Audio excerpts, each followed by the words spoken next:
안녕하세요. 윌리엄체 여행수다입니다. 오늘은 초등학생도 아주 쉽게 이해할 수 있는 암호화폐 이야기를 해보도록 하겠습니다. 이 이야기를 하려면 일단 화폐의 진화 과정에 대해서 좀 설명을 드려야 될 것 같아요. 화폐로서 가치를 할 수 있는 네 가지 기능적인 요소가 있다고 그래요. 그 첫 번째가 지불 기능이죠. 두 번째는 이 가격의 척도, 세 번째는 교환의 수단이에요. 네 번째는 뭐냐? 저축의 기능이라는 거죠. 이 중에 한 가지라도 이 요소에 포함이 된다면 화폐로서의 역할을 해낼 수 있는 거예요. 원시시대의 물물거래에서부터 조개를 화폐로 쓰게 되고요. 거기에서 발전된 게 금이나 은을 본위제로 하는 방법을 쓰게 되죠. 그리고 그 다음에 지폐를 쓰게 되고, 거기에서 더 진화한 게 오늘날의 전자화폐, 그리고 신용 제도가 형성된 게 화폐의 진화 과정입니다. 근데 여러분, 이 화폐의 진화 과정은요, 실제 인류가 전문화되고 분업화가 되고 이 과정들이 가속화가 되면 될수록 화폐도 거기에 맞춰서 진화해 왔다는 사실이죠. 세계 최초로 지폐를 썼던 나라가 중국의 송나라예요. 근데 이 송나라가 이 지폐를 씀으로써 망하게 됩니다. 망한 이유는 뭐냐?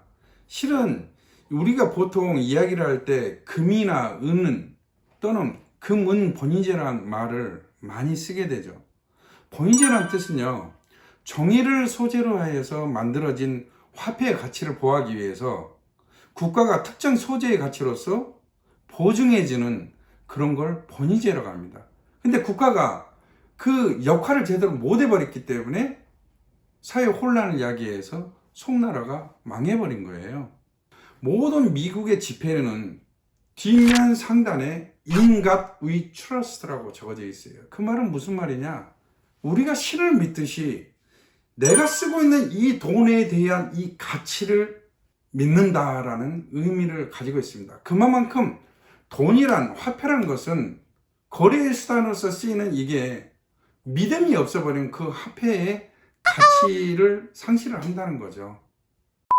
오늘날 암호화폐가 형성이 된 가장 큰 이유는요, 2007년도에 서브프라임 모기지 사태로 인해서 발발이 됩니다. 서브프라임 모기지 사태는 뭐냐? 빌 클린턴 정부 때가요, 미국의 가장 큰 호황기를 맞아요.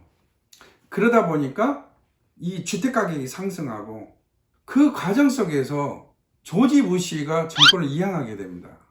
그러면서 2000년도에 들어서면서 어떤 문제가 생겼냐? IT 버블 사태가 나요. 비정상적인 그 IT 주식들이 엄청나게 치솟아요. 그러다 갑자기 2000년대 만지면서 대폭락을 하기 시작합니다. 두 번째로는요, 9.11 사태 들어보셨죠? 월트레이드 센터가 무너지는 그런 사태를 맞이합니다. 세 번째, 이라크 침공에서 중동정쟁을 유발을 했죠. 그럼으로써 유가가 폭등을 하게 돼요. 그러다 보니까 미국의 경제가 그 호황 경제에서 아주 침체기로 맞이하게 됩니다. 2007년도에 7조 달러나 되는 그 엄청난 피해금이 형성이 되고요, 800만 명이 넘는 실업자를 양성하게 돼요. 그리고 600만 명이 넘는 사람들이 집을 잃어버리는 그런 금융위기 사태를 불러왔던 게 서브프라임 모기지 사태입니다. 그러면 이게 어떤 문제를 안고 있느냐? 두 가지 예를 들어서 말씀드릴게요. 파생상품. 주택을 담보로 해서 우리가 은행에서 대출을 받잖아요.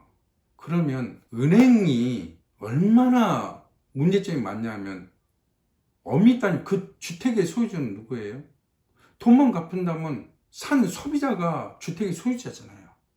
근데 그 소유권이 없는 은행이 담보로만 설정되어 있는 그 주택을 자기들 멋대로 하나의 파생 상품으로 만들어가지고 잘게 쪼개가지고 전 세계 나갔다 내다 팔아버렸단 말이에요.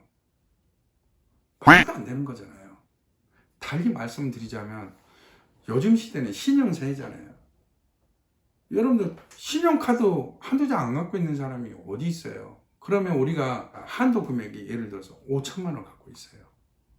각각의 사람들이 자기 신용에 따라서 신용 한도 금액이 다 틀리잖아요. 그럼 여러분들 이 생각을 한번 해본 적이 있습니까? 전 국민이 쓰는 그 은행을 통해서 쓰는 그 돈들이 우리는 카드에 한도 금액이 있다고 해서 그거를 카드를 쓰게 되면 그게 통용이 돼서 돈으로 써지는 역할을 하고 있단 말이에요. 그러면 이 돈들이 과연 은행에서 카드를 발행한 만큼 그 돈을 은행이 보유하고 있냐 이거죠. 아니다고 생각해요 저는. 여러분들은 그만큼 갖고 있다고 생각합니까? 그게 말이 안 되는 거죠. 여기에서 1차적인 문제점을 걸고 넘어진 게 바로 이 사토시 나카모토라는 사람이에요. 일본의 수학자인데 실은 이 사람이 실존 인물인지 가상 인물인지 그것도 몰라요. 암호화폐는요, 블록체인에 플러스 화폐 기능을 하면 그게 암호화폐입니다. 블록체인은 뭐냐? 데이터와 데이터를 연결시키는 그거를 블록체인이라고 해요. 그래서 이 블록체인이 갖는 가장 고유 기능은 뭐냐면 이거를 누가 변조를 하거나 또는 수정을 하거나 이런 기능을 갖지는 못해요. 우리가 쓰는 지폐는요, 중앙은행의 통제를 받잖아요. 근데 지금은 또 다른 곳의 통제를 또 하나 받고 있죠. 그게 뭐죠? 신용카드나 이런 걸 통해서 우리의 개인 정보들을 다 갖고 있단 말이에요. 그래서 오늘날 디지털화 시대에 가장 큰 중앙 통제 기능을 하는 데는 통신회사예요. 통신회사. 왜? 우리 핸드폰 쓰면 우리의 모든 기록들을 다 갖고 있잖아요. 그런 것처럼 이 사람들이 마음을 먹으면요, 우리가 갖고 있는 정보를 통해서 모든 것을 이거 변제를 할 수가 있어요, 실은. 근데 블록체인은 그게 안 돼요. 왜 안 되냐? 아주 간단한 예로 철수가요, 순이한테 1,000만 원을 빌려줬어요. 그러면서 거기에 대한 내가 너한테 얼마를 빌려줬다는 액수를 딱 적을 거 아니에요. 그러면 1,000만 원을 딱 적어요. 근데 나중에 마음이 바뀌었어요, 철수가. 돈을 더 받고 싶어, 4,000만 원 더. 그러면 일자로 오자로 살짝 바꿔서 변조할 수 있죠. 근데 블록체인은 그 변조가 안 돼요. 왜냐? 이 철수와 순이가 오고 가는 동거래는 둘이서 이루어졌단 말이에요. 이 둘의 기능으로 끝나요. 그럼 우리가 지금 쓰는 화폐의 기능은 일반 국민과 중앙은행 간의 그 거래가 이루어지는 가운데에 은행이란 게 끼어 있잖아요. 그 말고는 없단 말이에요. 그럼 은행이 그 기능을 제대로 못하거나 아니면 요즘 디지털화 시대에 은행이 갖고 있는 모든 그 전산화된 기록이 다 날아가면 어떻게 돼요? 우리 돈을 잃어버릴 수가 있잖아요. 그거를 실시할 기능이 없잖아요. 내가 돈 얼마를 넣었다고 보증을 쓸 수 있는 사람이 없으니까 그거를 봤던 증인들이 없잖아요. 증거물들이. 그렇지만 블록체인은 철수가 순이한테 돈을 줬을 때 이 데이터들이 분산돼서 저장을 하기 때문에 철수는 순이하고 돈 거래를 하지만은 실은 이 거래의 분산 기능들이 수십 수백 개로 분산 처리돼서 다 저장이 데이터에 남아버리는 거예요. 그래서 내가 철수가 순이한테 5,000만 원 줬다고 주장해도 다른 데이터에서 1,000만 원 줬다는 기록들이 다 나와요. 마지막 한 장. 동작그만 밑장빼기냐? 뭐야? 그러면 이 기록들을 지울 수 있느냐? 지울 수는 있어요, 실은.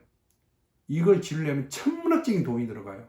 그 데이터를 하나하나를 기능들을 전부 다 조합해서 빼내려면 엄청난 돈이 들어가 버린다는 거죠. 그래서 이거는 이전후 변조가 불가능하다. 그래서 이 블록체인에다가 화폐 기능을 넣은 게 바로 비트코인이에요. 그래서 암호화폐를 최초로 발행하게 된 사람이 바로 사토시 나카모토라는 사람이에요. 물론 실존 인물인지 가상 인물인지 아무도 몰라요. 그 사람에 대해서는. 전기세를 절감을 하기 위해서 안에다가 컴퓨터를 설치를 해가지고 컴퓨터를 가동하는 사람도 있고요. 가서 거기다 컴퓨터를 엄청나게 빌딩 안에 때려 넣어놓고 컴퓨터를 가동하는, 그래서 책을 하는 사람들이 등장을 하게 된 거예요.